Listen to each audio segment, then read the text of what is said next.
Love you जिंदगी। This is Abhinav connecting with all of you.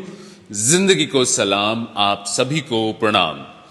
आज मैं लेकर के आया हूं आप सभी के लिए एक बड़ा इंपॉर्टेंट मैसेज, और वो मैसेज है कि जिंदगी में जब भी आपका किसी से आर्ग्यूमेंट होता है, किसी से बहसबाजी हो गई, किसी से लड़ाई हो गई, शब्दों की लड़ाई चल रही है, सामने वाला अपना गुस्सा निकाल रहा है और सारा का सारा आपके ऊपर पलट रहा है।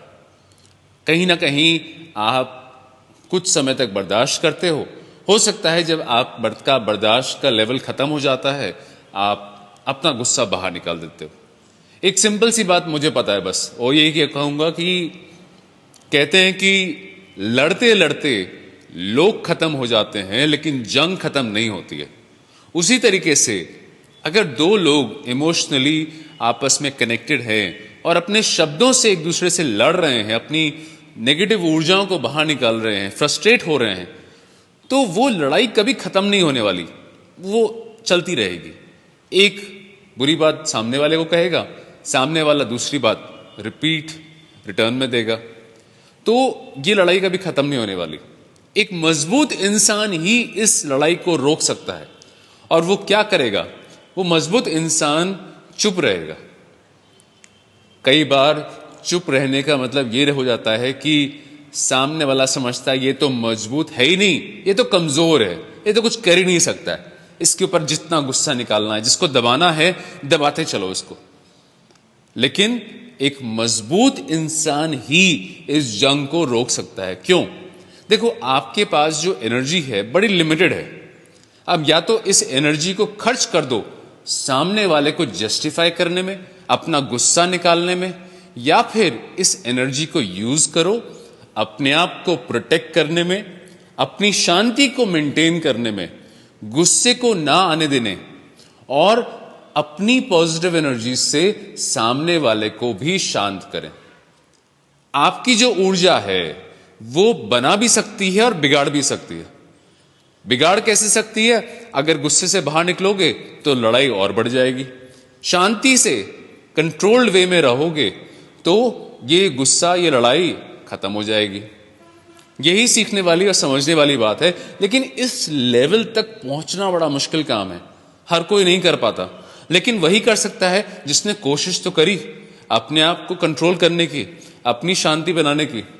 सामने वाला कितना भी अपना गुस्सा निकाल रहा हो, कितना भी आपको बेइज्जत कर रहा हो, आप शांत रहो, उसकी किसी भी बात का जवाब मत दो, कंट्रोल्ड। अपने अंदर चैंट करते रहो, शांति शांति, कंट्रोल, ठीक है, सब ठीक है, थोड़ा सा और कंट्रोल कर लो, थोड़ा सा और बर्दाश्त करो। सामने वाले के लिए प्रार्थना कि ये शांत रहे, इसका इशू रिजॉल्व हो, इसको शांति मिले। जो भी ऐसी सिचुएशन है इसकी लाइफ में जो इसको मजबूर कर रही है कि मजबूर होकर के ये ऐसा काम कर रहा है, भगवान इसको आशीर्वाद दें, शांति दें। तो प्रभु से प्रार्थना, मैं जानता हूं बड़ा मुश्किल काम है, क्योंकि ऐसे टाइम पे दिमाग चलता ही नहीं है, बड़ा गुस्सा आता रहता है, सामने वाला हमें बेइज्जत कर रहा है, इमोशनली हर्ट कर रहा है, टेढ़ी मेढ़ी बातें कर रहा है, और हम इमोशनली सेंसिटिव हैं, छोटी छोटी बातों पे परेशान हो जाते हैं, रो पड़ते हैं। लेकिन समझने वाली बात यह है कि प्रभु अगर हमें इंसल्ट करवा रहे हैं तो हमारी परीक्षा ले रहे हैं कि हम कितने मजबूत हैं। How much strong we are, it is being tested by God's plan, by all these insults, all these arguments. सामने वाला जीतना चाहता है, जीत लेने दो, लेकिन उसके लिए हम अपनी एनर्जी को वेस्ट नहीं करेंगे। शांत रहो, चुप रहो, उसकी बातें सुनो या ना सुनो, उसके लिए दुआएं करते रहो। अपने गुस्से को कंट्रोल में रखो, क्योंकि गुस्सा जो सामने वाला आपको दे रहा है, अगर आप भी गुस्से में आ गए तो आप उसकी तरह अपने शरीर को भी नुकसान दोगे।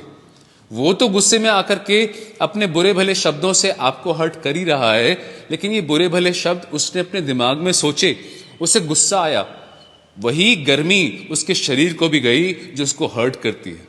यही काम आप भी करने वाले हो। अगर आपने भी गुस्सा किया तो आप भी उसके लिए वही बुरे विचार लेकर आओगे, जिससे कि आपको गुस्सा आएगा और आपके शरीर को भी हर्ट होगा। लेकिन आपने क्या किया? उल्टा काम किया। आपने आग की तरह नहीं, आपने पानी की तरह काम किया, यानी कि अपने आप को शांत किया। मैं शांत हूं, मैं शांति में हूं, सामने वाले के लिए प्रार्थना करता हूं शांति के लिए, अपना माइंड डाइवर्ट किसी और काम की तरफ कुछ और अच्छा सोचते हुए, ये याद रखते हुए कि मुझे शांत रहना है, गुस्से में नहीं आना है, क्योंकि जैसे ही आप अपना गुस्सा निकालोगे लड़ाई और बढ़ जाएगी। सामने वाला अगर समझता है कि आप कमजोर हैं तो ये उसकी गलती है, क्योंकि जो इंसान मजबूत है वही माफ कर सकता है, वही शांति में रहेगा और वही इस मुश्किल दौर में भी मुस्कुराएगा पॉजिटिविटी के साथ।